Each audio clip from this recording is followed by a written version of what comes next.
Thank you so much. Hallelujah. Praise God. स्वर्गीय पिता परमेश्वर प्रभु यीशु मसीह के सामर्थ्य नाम में आपका हृदय की गहराई से धन्यवाद देते हैं। आज उत्पत्ति की किताब से प्रभु दूसरे अध्याय से सीखने का स्वभाव पहले अध्याय से सीखने का सौभाग्य है। आप हमारी मदद कीजिएगा पवित्र आत्मा, ताकि हम अद्भुत बातों को सीख सके और आपके नाम की महिमा कर सके। धन्यवाद। आपके नाम को धन्य कहते हैं। आदर सम्मान महिमा सब कुछ आपको देते हैं। महिमावंत मसीह यीशु के नाम से मांगते हैं, ग्रहण करो पिताजी। आमीन आमीन आमीन। Praise God. हालेलुया। प्रभु यीशु मसीह के सामर्थी अद्भुत और पवित्र नाम में हम आपका हृदय की गहराई से धन्यवाद करते हैं। आज की शाम हम उत्पत्ति के पहले अध्याय में हैं और उत्पत्ति के प्रथम अध्याय से आप सबों को हम पिछले 2 दिन से लगातार आपके साथ बातचीत कर रहे हैं। प्रभु का धन्यवाद करते हैं। आज पार्ट दूसरा है। पहले अध्याय का दूसरा पार्ट 6वें पद से लेकर 25 पद तक है। 6 पद से लेकर 25 पद तक लगातार इसमें हम अध्ययन करेंगे आज। ठीक है, चलिएगा। Thank you so much. 6 पद से लेकर के 25 पद तक यदि हम देखें तो इसको भी हम 3 भागों में, अलग अलग भागों में डिवाइड कर लेते हैं। यहां पर आकाश, पृथ्वी और समुद्र की रचना के बाद परमेश्वर ने जल जंतु, साथ ही साथ भूमि, प्रकाश, इन तमाम चीजों को बनाया, जिसको 6 पद से लेकर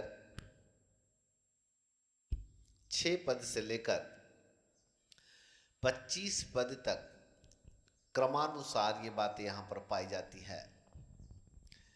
परमेश्वर ने अपनी सृष्टि को क्रमबद्ध तरीके से सृष्टि किया और फिर वहां पर उसने जीवन को उत्पन्न किया, जिसके अंदर कुछ प्रमुख घटनाएं पाई जाती है। प्रथम प्रमुख घटना 6 और 8 पद में मिलती है, जहां परमेश्वर ने आकाश को बनाया और जल को उसने विभाजित किया, अलग अलग कर दिया। नंबर 2, तीसरे दिन परमेश्वर ने भूमि, समुद्र और वनस्पतियों को बनाया। 9 से 13 पद में मिलता है। 9 पद से लेकर 13 पद तक यदि हम देखें तो वहां पर परमेश्वर ने भूमि, समुद्र और वनस्पतियों को उत्पन्न किया। चौथे दिन परमेश्वर ने सूर्य, चंद्रमा और तारे बनाए। 14 से 19 पद, 14 से 19 पद के बीच में परमेश्वर ने सूर्य, चंद्रमा और तारों का निर्माण किया। चौथा दिन सूर्य, चंद्रमा और तारे बनाए गए। नंबर 4, पांचवा दिन आया जहां परमेश्वर ने जलचर और आकाशीय पक्षी उत्पन्न किए। वचन 20 से लेकर के 23 पद में उसका वर्णन है। और फिर हम पढ़ते हैं उसको 5वें नंबर पे 6वां दिन। और 6वें दिन पृथ्वी के जीव जंतु तमाम ये सब आए और उसके बाद 6वें दिन परमेश्वर ने मनुष्य की रचना की। उसको हम अगले पार्ट में पढ़ेंगे। ठीक है। सो यहाँ पर 1 दिन से लेकर के 5 दिन तक, पहले दिन आकाश, पृथ्वी और समुद्र की रचना हुई और परमेश्वर ने ज्योति, उजियाले को बनाया और अंधियारे को अलग किया। कल हमने इसका वर्णन किया था। आज परमेश्वर के दूसरे दिन से लेकर के 5वें दिन तक का वर्णन हम यहाँ पर देखेंगे, जो लगातार दूसरे, तीसरे, चौथे और 5वें दिन उसने कौन कौन सी चीजों को बनाया उसका वर्णन हम यहाँ पर सीखने वाले हैं। ओके, तैयार रहिएगा सब लोग, अपनी नोटबुक ले लीजिए, नोटबुक से मस्त आराम से लिखिए। ओके, ठीक, चलो आगे चलते हैं। ठीक, तो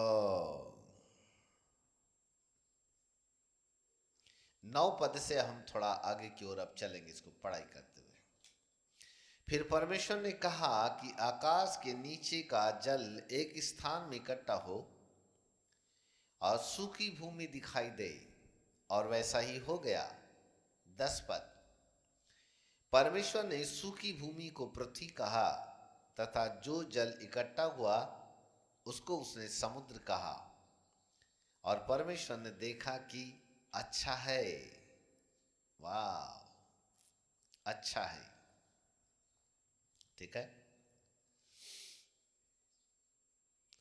हालेलुया, प्रेज गॉड। परमेश्वर ने देखा कि बहुत ही अच्छा है।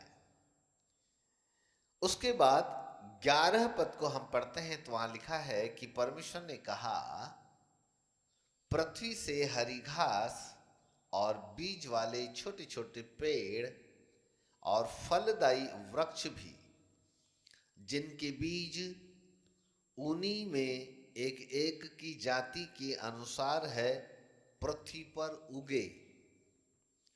और वैसा ही हो गया। वाह। इस प्रकार पृथ्वी से हरी घास और छोटे छोटे पेड़, जिनमें उन अपनी अपनी जाति के अनुसार बीज होता है, और फलदायी वृक्ष, जिनके बीच एक एक जाति के अनुसार उन्हीं में होते हैं, उग गए। परमेश्वर ने देखा कि अच्छा है। सांझ हुई, फिर भोर हुआ, इस प्रकार तीसरा दिन हो गया। वाह।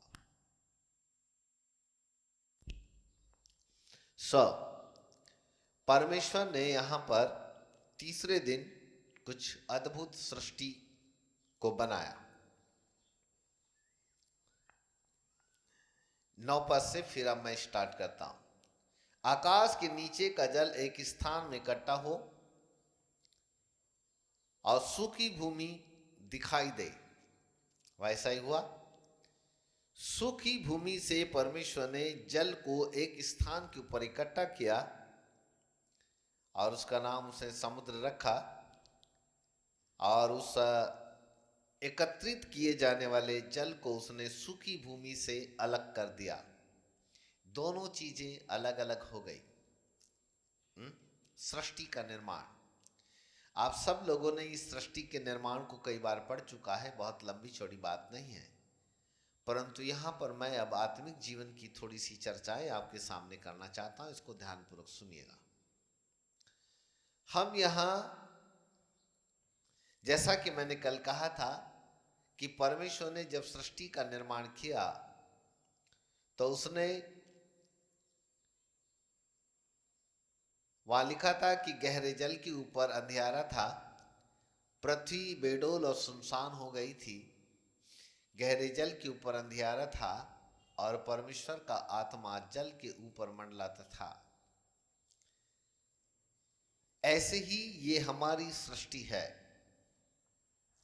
इस सृष्टि के अंदर जैसे ही शैतान ने कब्जा किया, संपूर्ण रूप से ये सृष्टि बेडौन और सुनसान हो गई। सब कुछ नष्ट हो गया, सुनसान हो गई। तब परमेश्वर ने कहा उजियाला हो, और उजियाला हो गया। यानी वो उजियाला का मतलब जगत की ज्योति बनकर के यीशु मसीह धरती पर आया। उसने कहा मैं जगत की ज्योति हूं, जो मेरे पीछे पीछे चलेगा वो अंधेरे में नहीं चलेगा परंतु जीवन की ज्योति पाएगा। परमेश्वर का पुत्र प्रभु यीशु मसीह जगत का ज्योति बनकर धरती पर आया, और जैसे ही हमने उसको ग्रहण किया, हमारे अंदर का अंधेरा अलग हो गया और हम उजियाले की संतान बन गए। देन उसके बाद परमेश्वर ने सूखी भूमि में से जल को अलग किया। जल एक स्थान के ऊपर अलग हो गया। उसको परमेश्वर ने समुद्र किया, समुद्र कहा। मेरे प्रिय प्रभु के बालकों, ये जो हमारा जीवन है, संपूर्ण सृष्टि का निर्माण हमारे जीवन पर आधारित है। परमेश्वर ने इस सृष्टि को जो अंधेरे में थी अपने पुत्र प्रभु यीशु मसीह के द्वारा उजियाले में लाया। उसके बाद यहां से सूखी भूमि को अलग किया और जल को उसने अलग किया। हमारे अंदर दो प्रकार का जीवन आया। नंबर एक, सूखी भूमि का मतलब है सांसारिक जीवन, और नंबर दो, जल का मतलब है आत्मिक जीवन। दो प्रकार का जीवन हमारे अंदर आ गया। जब हम प्रभु में हैं तो हमारे अंदर आत्मिक जीवन है, लेकिन यीशु ने कहा जब तक तुम संसार में हो, संसार के हो।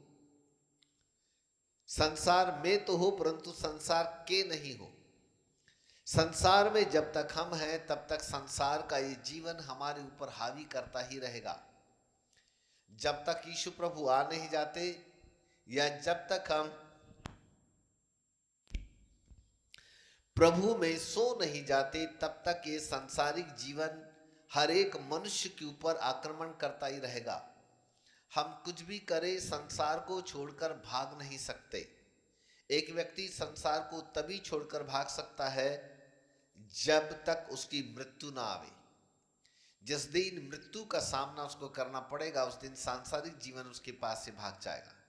इसका मतलब जब हम संसार में हैं तो हमारे पास दो प्रकार का जीवन है। नंबर एक, सूखी भूमि यानी सांसारिक जीवन, और नंबर दो, जल यानी आत्मिक जीवन। दो प्रकार का जीवन हमारे पास में है। परंतु हमको संसार के जीवन को कैद करना है, संसार के जीवन को पांव तले नष्ट करना है, संसार के जीवन का प्रभाव समाप्त करना है। संसार के जीवन से कहीं हटकर हमें आत्मिक जीवन के ऊपर ध्यान देना है, जो बाइबल हमको सिखाती है।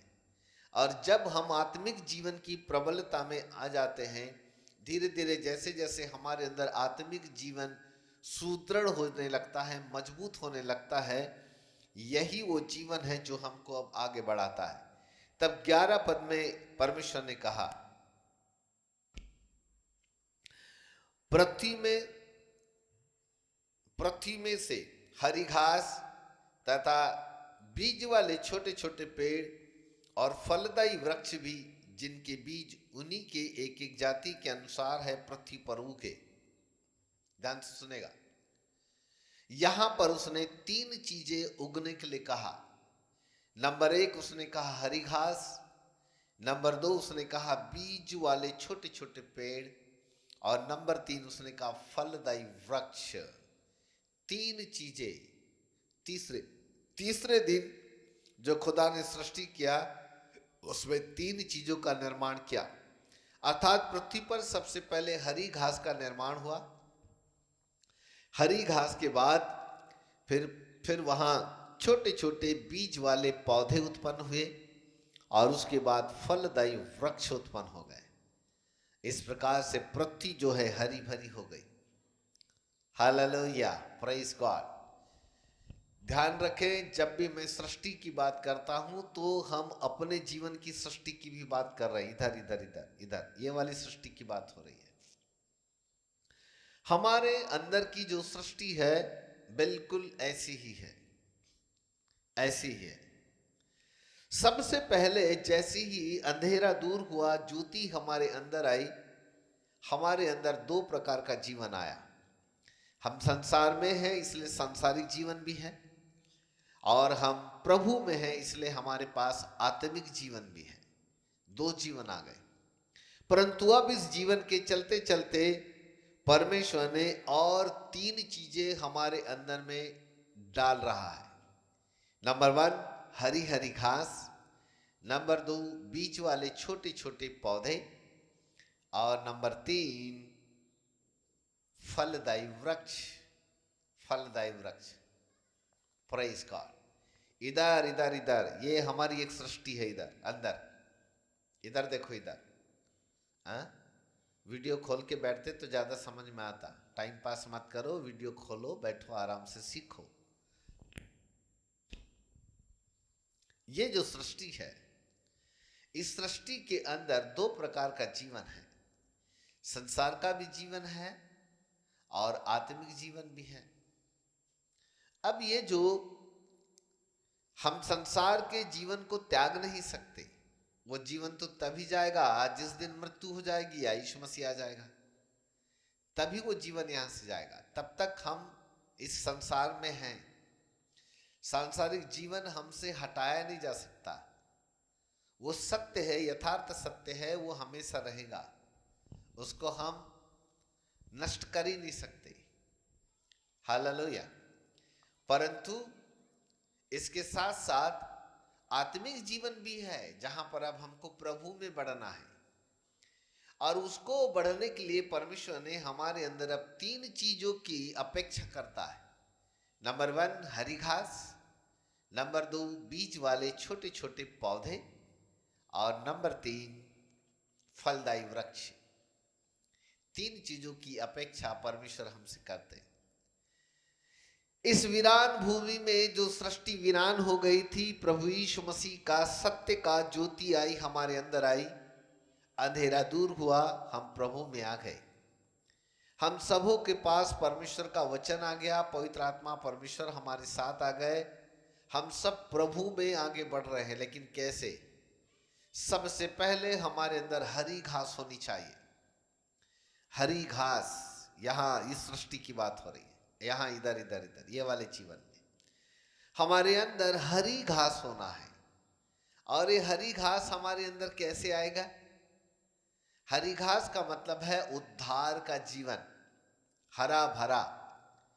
एक वीरानियत के अंदर जैसे ही एक संपूर्ण उद्धार हमारे अंदर चला आता है, जब हमारा साल्वेशन हो जाता है, उद्धार हो जाता है, हम प्रभु यीशु मसीह को ग्रहण कर लेते हैं, पवित्र आत्मा की छाप हमारे अंदर लग जाती है।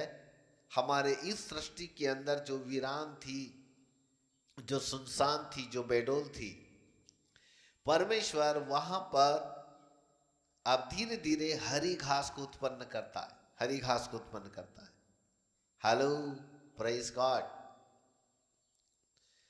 हरी घास हमारे द्वारा उत्पन्न नहीं होती, हरी घास परमेश्वर के द्वारा उत्पन्न होती, क्योंकि वहां लिखा है, परमेश्वर ने कहा हरी घास हो जाए, और हरी घास हो गई।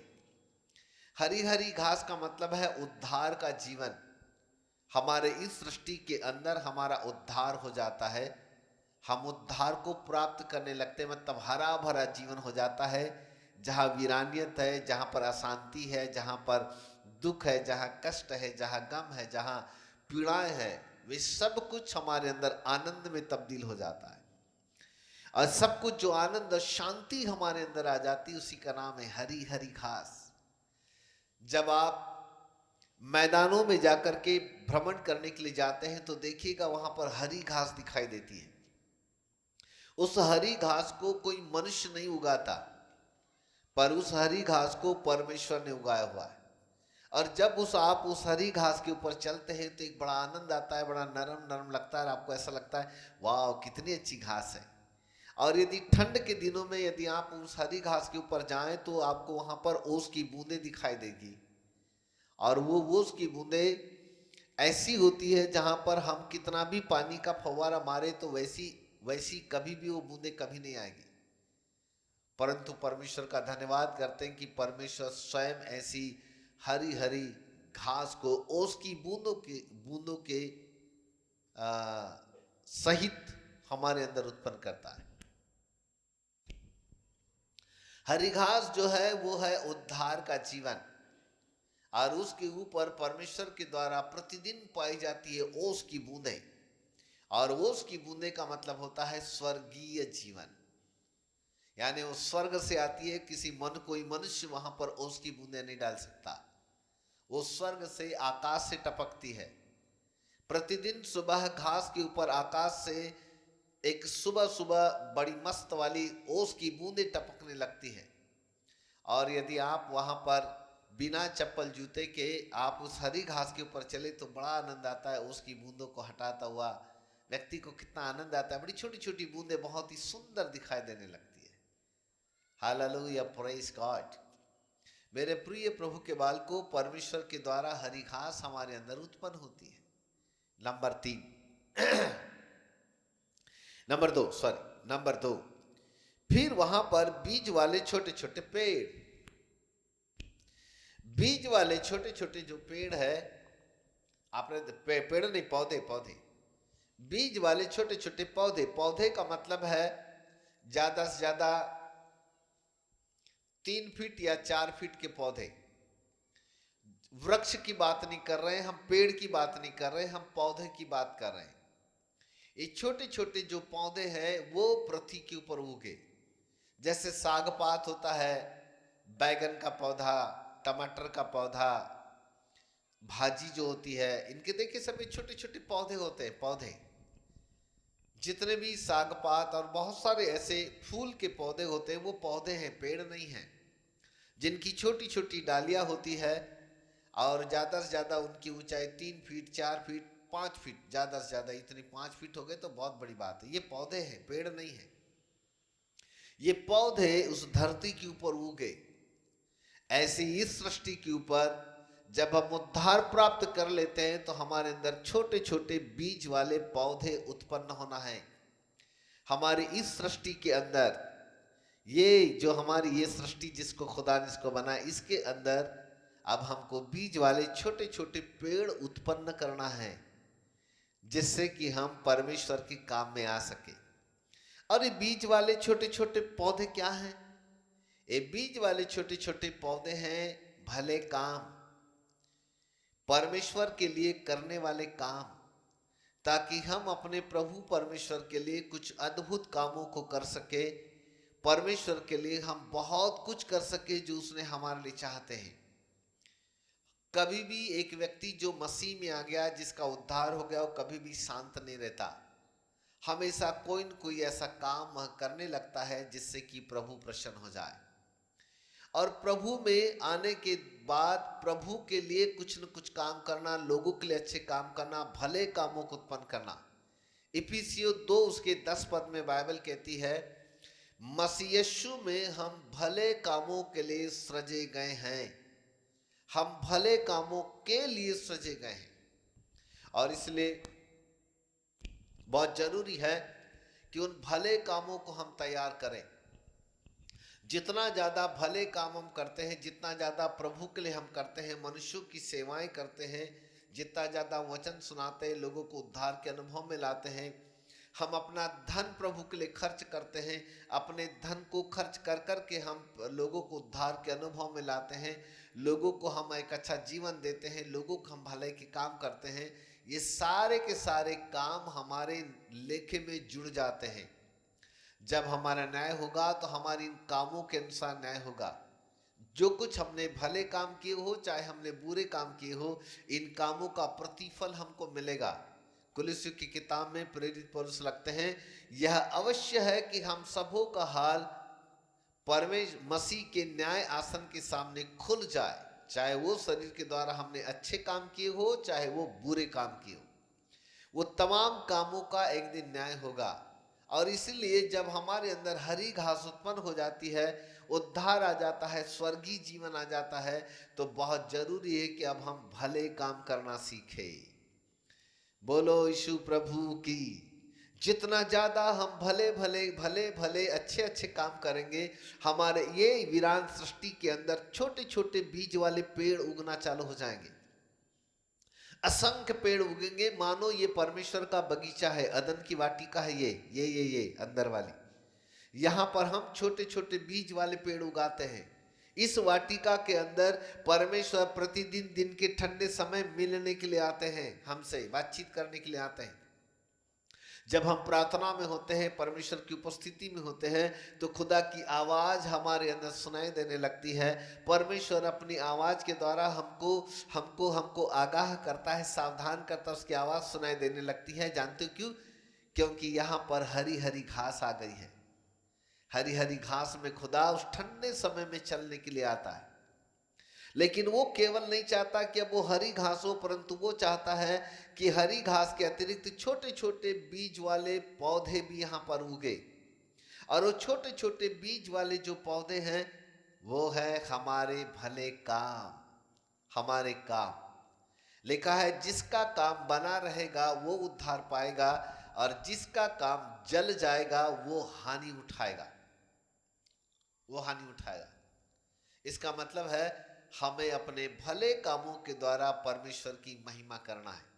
और जितना ज्यादा हम भले काम करते चले जाएंगे मसीह में, उतना ज्यादा हमारे हृदय के अंदर छोटे छोटे बीज वाले पौधे उग रहे हैं।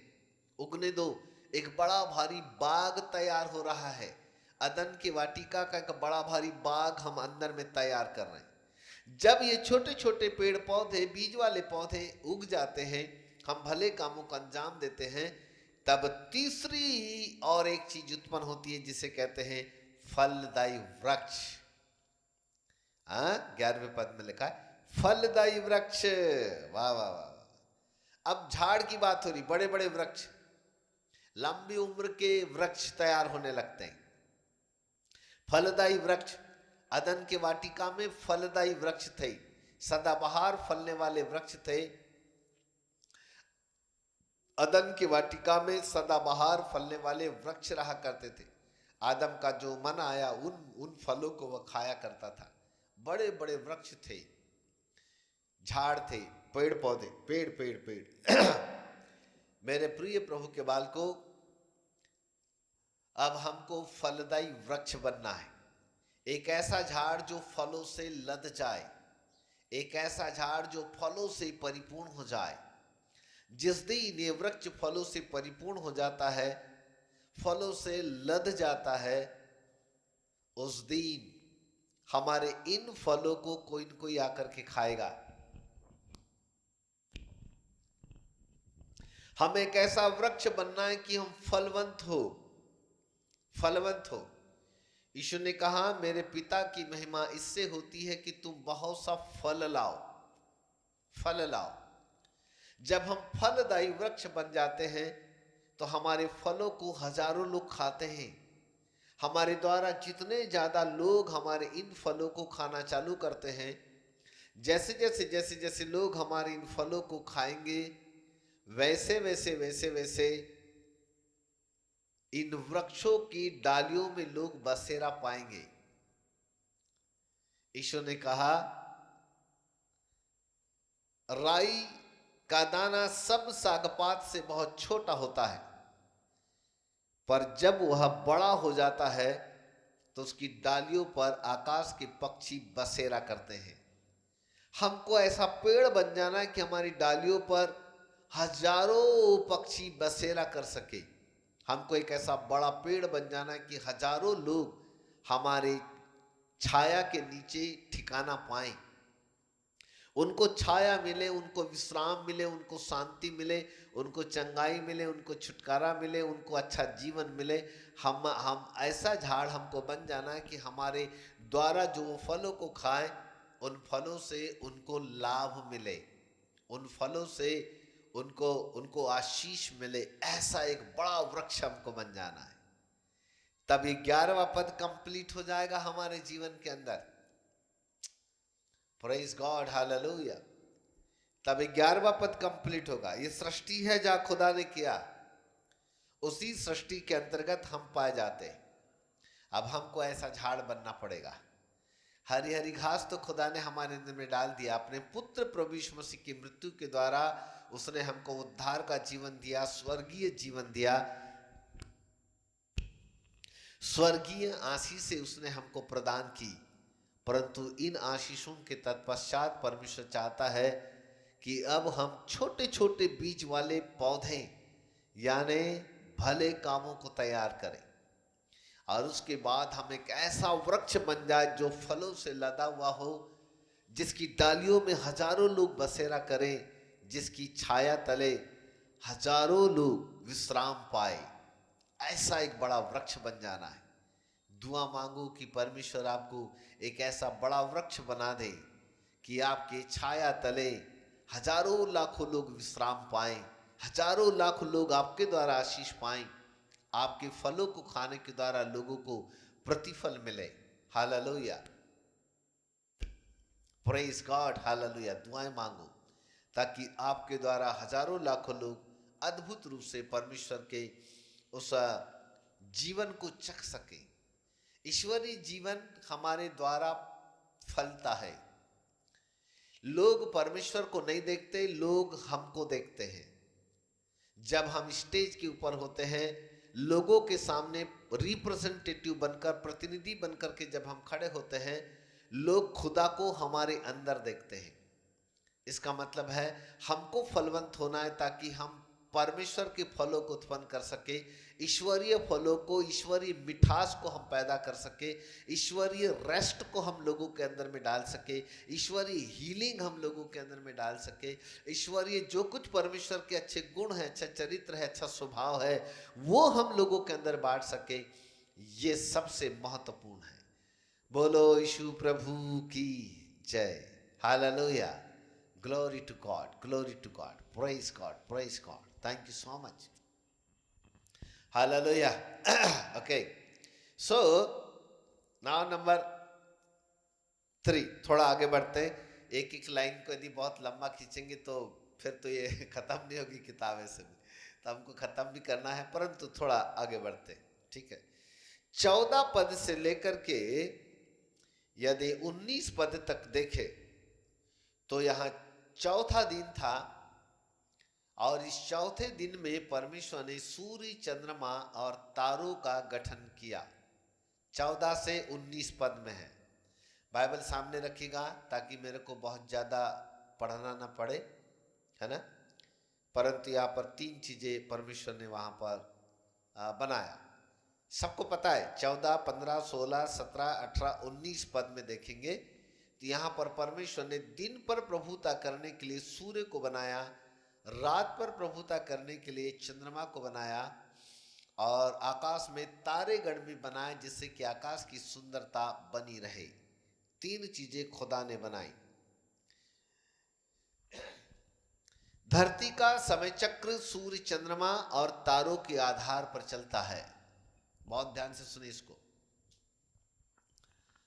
12 घंटे दिन के सूर्य के कारण होते हैं और 12 घंटे रात के चंद्रमा के कारण होते हैं। फिर से रिपीट करता हूं, ध्यान से सुनना। 12 घंटे दिन के सूर्य के कारण होते हैं और 12 घंटे रात के चंद्रमा के कारण होते हैं। और सूर्य और चंद्रमा और तारों के आधार पर धरती का समय चक्र चलता है। आपके हाथ में जो घड़ी चल रही है, जो समय चक्र आपके हाथ की घड़ियों में चल रहा है, वो समय चक्र सूर्य, चंद्रमा के आधार पर चल रहे हैं। यदि सूर्य, चंद्रमा, तारे सब कुछ स्थिर हो जाए, ये निष्क्रिय हो जाए, तो घड़ी का काटा चलना बंद हो जाएगा। इसका मतलब है समय थम जाएगा, समय थम जाएगा। और यदि समय थम गया, रुक गया, स्टॉप हो गया, तो सब कुछ एक पुतलों के समान हो जाएंगे, रोबोट बन जाएंगे, निर्जीव अवस्था में खड़े हो जाएंगे, बिल्कुल स्थिर हो जाएंगे, पृथ्वी स्थिर हो जाएगी, हम सब स्थिर हो जाएंगे। सूर्य, चंद्रमा, तारे और ये तमाम ग्रह जो है, ये समय चक्रों को चलाते हैं। पृथ्वी अपनी ही परिधि के आधार पर घूमती है और इसलिए पृथ्वी के घूमने के कारण सूर्य, चंद्रमा दिन और रात को उत्पन्न करते हैं। न 1 सेकंड पीछे, न 1 सेकंड आगे, अपने ही समय पर पृथ्वी उसका परिक्रमा करती है। और इन्हीं बातों के कारण धरती का समय चक्र चलता है। परंतु एक बात गौर करने की है, बात ध्यान से सुने। चौथे दिन परमेश्वर ने सूर्य, चंद्रमा और तारों को बनाया।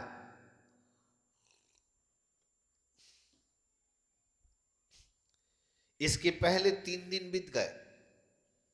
प्रथम दिन उसने आकाश, पृथ्वी और सृष्टि की रचना की, और उसने उजियाला बनाया जिससे कि अंधियारे को अलग कर दिया।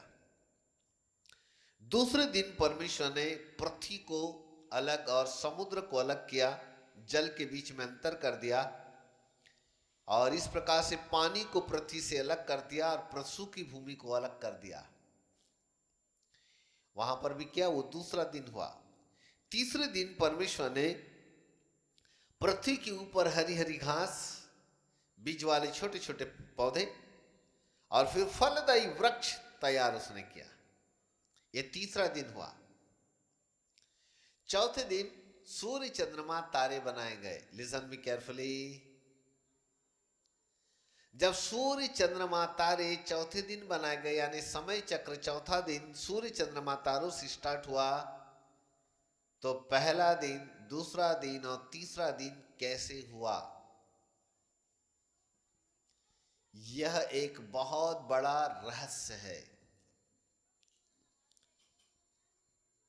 मुझे नहीं मालूम आप में से कितने लोग इसको जान पाएंगे या नहीं जान पाएंगे, मुझे नहीं मालूम। पर यदि हमने साइंस स्टार्ट किया और यदि मैं स्कूल ऑफ साइंस में आपको पढ़ाऊंगा, साइंस जब मैं पढ़ाऊंगा तब साइंस में मैं ये चीजें खोलूंगा। कैसे पहला दिन हुआ, दूसरा दिन कहां से हुआ, तीसरा दिन कहां से हुआ, चौथे दिन खुदा ने बनाया था सूर्य चंद्रमा तारे, ये दिन फिर आए कहां से? इसका रहस्य ये हमारी यूनिवर्सिटी के कोर्स में चला जाता है, इसलिए न चाहकर भी हम आपको यहाँ पर बताने में असमर्थ है। यहाँ हम प्रकट नहीं कर सकते क्योंकि वो हमारे यूनिवर्सिटी में जाता है। बहुत ध्यान से सुनेगा। बहुत सारे बाइबल के अंदर जो कोर्स हमारी यूनिवर्सिटी के हैं, हम पढ़ाते पढ़ाते वो चीज़ें आएगी सामने, लेकिन फिर भी हम उनको यहाँ नहीं खोल पाएंगे क्योंकि जो यूनिवर्सिटी के हम उसको यूनिवर्सिटी में डालेंगे। जो यहाँ पर जितना हम फ्री में जो मटेरियल आपको दे सकते हैं वो जरूर आपको देंगे। ठीक है, प्रभु आपको आशीष दे। आप तब तक खोजिएगा, आपके लिए होम असाइनमेंट है, आप खोजिए ये पहला दिन, दूसरा दिन, तीसरा दिन कहाँ से आया, जबकि खुदा ने चौथे दिन बनाया, तो कहाँ से हुआ? आप बिल्कुल खोज सकते हैं। Okay, praise God, hallelujah. So चौथे दिन परमेश्वर ने दिन पर प्रभुता करने के लिए सूर्य को, रात पर प्रभुता करने के लिए चंद्रमा को दो बड़ी ज्योतियां बनाई और इसमें से बड़ी ज्योति का नाम उसने सूर्य रखा और जो छोटी ज्योति थी जो रात पर प्रभुता करती उसका नाम उसने चंद्रमा रखा। और आकाश में तारागण भी बनाया, तारागण भी बनाया ताकि वे सभी मिलकर धरतीवासियों को प्रकाश दे सके, उजियाला दे सके, पृथ्वी पर उनका प्रकाश हो सके और वे बराबर बराबर अपने नियमित समय के ऊपर ही निकले। ऐसा खुदा ने सिस्टमेटिक तरीके से बनाया। इसका मतलब यह नहीं है कि खुदा ने सब बोला हजार हो गया, ऐसा कुछ नहीं है। परमेश्वर एक बहुत बड़ा साइंटिस्ट है। ये धरती के जितने भी वैज्ञानिक हैं ये कुछ भी नहीं है खुदा के सामने। खुदा एक बहुत बड़ा वैज्ञानिक है। उसने वैज्ञानिक तरीके से सब कुछ बनाया। उसने सिस्टमेटिक तरीके से पृथ्वी की गति उतनी ही रखा जितनी गति में सूर्य उदय होगा और फिर वह डूब जाएगा। उसकी गति को उसने वहीं तक बिल्कुल बराबर बराबर सीमा में स्थिर रखा। न एक सेकंड आगे न एक सेकंड पीछे। धरती की गति को उतना ही उसने रखा जितना कि चंद्रमा उस बराबर 15 दिन के लिए उजियाला देगा, फिर 15 दिन के लिए अंधेरे में आकर के दूसरे समय जाएगा। हर चीजों को बहुत ही सिस्टमेटिक तरीके से बनाया नहीं जाता। कृत्रिम चीजें तो है नहीं, परंतु साइंस यहां पर छुपा हुआ जो साइंस के आधार पर खुदा ने बनाया। परंतु अब मैं इसको आत्मिक लेवल पर आपके लिए लेके आता हूं, ध्यान से दीजिएगा। जब हम उद्धार के अनुभव में आए, हरी हरी घास, भले काम हमारे अंदर उगने लगे, बीज वाले छोटे छोटे पौधे, फिर हम फलदायी वृक्ष के रूप में तैयार हो रहे हैं। हो नहीं गए, हो रहे हैं। दुआ मांगो इसके लिए, और नहीं तो हजारों लोग आपकी छाया के नीचे आशीष पाते। हजारों लाखों लोगों के लिए आप उद्धार का कारण बन जाते, उसके लिए दुआ मांगो, प्रभु मुझको फलदायी वृक्ष बना दे, जिससे कि लाखों लोग मेरी डालियों के ऊपर बसेरा करे, वे भी आशीष पाएं। मैं हजारों लाखों लोगों के लिए प्रभु विश्राम का कारण बनूं, जो मेरे शरण स्थान में आ जाए, जो मेरी छत्र छाया में आ जाए, वो लाखों लोग मेरी तरह प्रभु जी विश्राम पाए। उसके लिए आप दुआ मांगी। बन नहीं गए, पर हम कोशिश करें, वहां तक बनने की हम कोशिश कर रहे हैं। देन उसके बाद चौथा दिन उत्पन्न होगा। चौथे दिन परमेश्वर सूर्य, चंद्रमा और तारों को बना रहा है। प्रभुता करने के लिए 3 चीजों का निर्माण कर रहा है। Hallelujah, praise God. सूर्य, चंद्रमा, तारे, ये 3 चीजें हमारी सृष्टि को उजियाला देने के लिए है। समय समय पर सूर्य भी एक प्रकाश देगा जो गर्मी का है। सूर्य जो है बहुत ही हीट है, पर उसके अपोजिट देखा जाए तो चंद्रमा बहुत ही कूल है। और तारागण वो तारेगण हैं जहां पर वो टिमटिमाते तो हैं, परंतु उजियाला उनका बहुत ही सीमित है। Praise God. बाइबल कहती है परमेश्वर का वचन आग के समान है। हेलो, ये जो सूर्य है ये परमेश्वर के वचन को दर्शाता है। इसका मतलब है कि हमारे अंदर अब परमेश्वर का वचन आना है, परमेश्वर के वचन को क्रिया देना है, ताकि वो आग बन जाए हमारे अंदर। आग आग आग बने, आग। जब तक आत्मा के अंदर आग नहीं लगती तब तक वचन नहीं निकलता। यिर्मयाह भविष्यद्वक्ता कहते हैं कि मैं कोशिश करता हूं कि मेरे मुंह से वचन ना निकले, परंतु मैं रोक नहीं पाता, क्योंकि मेरी हड्डियों में जलन पैदा हो गई, और इतनी ज्यादा जलन पैदा हो गई कि मेरे मुंह से वचन निकलने लगा। जब तक एक व्यक्ति के हृदय के अंदर वो आग उत्पन्न नहीं होगी, वो सूर्य नहीं जलेगा, तब तक वो वचन पवित्र आत्मा की आग से जलता हुआ आपके मुंह से नहीं निकलेगा। आज 99% लोग केवल तालियां बजाते हैं, प्रभु गुण गाते हैं, लेकिन उनके अंदर से परमेश्वर का वचन जो दूसरे लोगों के लिए आशीष का कारण है वो कभी नहीं निकलता। Hello, praise God. निकालो उसको।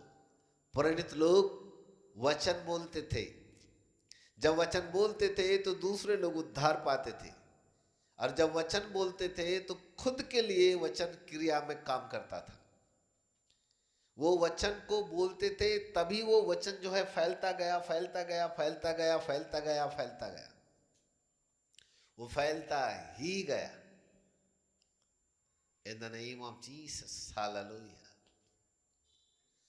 चंद्रमा जो है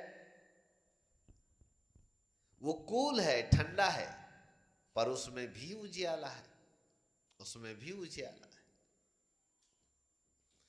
हमें सूर्य की भी जरूरत है, हमें चंद्रमा की भी जरूरत है, और हमें तारों की भी जरूरत है। तीनों चीज की जरूरत है हमारी सृष्टि को। सबसे पहले है सूर्य, जो परमेश्वर का वचन है, अर्थात वो बिल्कुल आग के समान है। वो जला देता है, वो गूदे गूदे को भस्म कर जला देता है, काटता है, छांटता है, सब कुछ साफ कर देता है। वो परमेश्वर का वचन है जो अग्नि में वचन के रूप में सामने आता है। Praise God, hallelujah. चंद्रमा जो है एकदम कूल, ठंडा, सूर्य से बिल्कुल अपोजिट। सूर्य के पास तो जा ही नहीं सकते, पर वैज्ञानिक कहते हैं कि चंद्रमा पर जाए तो वहां पर बड़ी ठंडी है। कहते हैं एकदम ठंडा है। चंद्रयान पर पहुंचने वाले वैज्ञानिकों का वर्णन है, चंद्रमा बड़ा ठंडा है, एकदम कूल है, ठंडा है। ये ठंडकता क्या है? ये ठंडकता है ईश्वरीय स्वभाव, ईश्वरीय आचरण को दर्शाता है, जो हमको ठंडा करता है। नो गुस्सा, नो लेना देना, किसी के प्रति कोई कड़वाहट नहीं, कोई ईर्षा नहीं, कोई जलस नहीं, कोई बैर नहीं, शांत स्वभाव से। हमारा स्वभाव ही तो मायने रखता है। जिस सृष्टि के अंदर हमने उद्धार पाया, लेकिन उद्धार पाने के बाद यदि हमारा जीवन ही नहीं बदला, इसका मतलब है वो चंद्रमा हमारे अंदर नहीं आया। चंद्रमा हमारे जीवन का एक ईश्वरीय स्वभाव है, हमारे खून के अंदर पाए जाने वाला एक परिवर्तन है। उद्धार पाना बड़ी भारी बात नहीं है, पर उद्धार पाने के बाद उस ईश्वरीय स्वभाव में, ईश्वरीय आचरण में चलना सबसे बड़ी बात है। और वो जो ईश्वरीय स्वभाव हमारे अंदर में आएगा, वो अद्भुत ठंडा करता है, एकदम आदमी शांत हो जाता है, ईश्वरीय स्वभाव नम्र हो जाता है, कूल हो जाता है, छोटा बन जाता है आदमी। जिसके पास जितना ज्यादा ज्ञान होता है वो उतना ही छोटा बनता है, नम्र बनता है, शांत होता है। अधजल गंगा छलकत जाई, जिसके पास कम ज्ञान होता है बड़ा छलकता है, ऊपर ऊपर ऊपर, बाप रे मैं हूं तो कोई नहीं, ऐसा चलता है। परंतु ईश्वरीय आचरण, ईश्वरीय स्वभाव आपको ठंडा बना देते, शांत बना देते, छोटा बना देते। वो वाला स्वभाव आना है आपके अंदर। नंबर 3, तारे। तारे किस बात को दर्शाता है? ये धर्मियों की टीचिंग को दर्शाता है।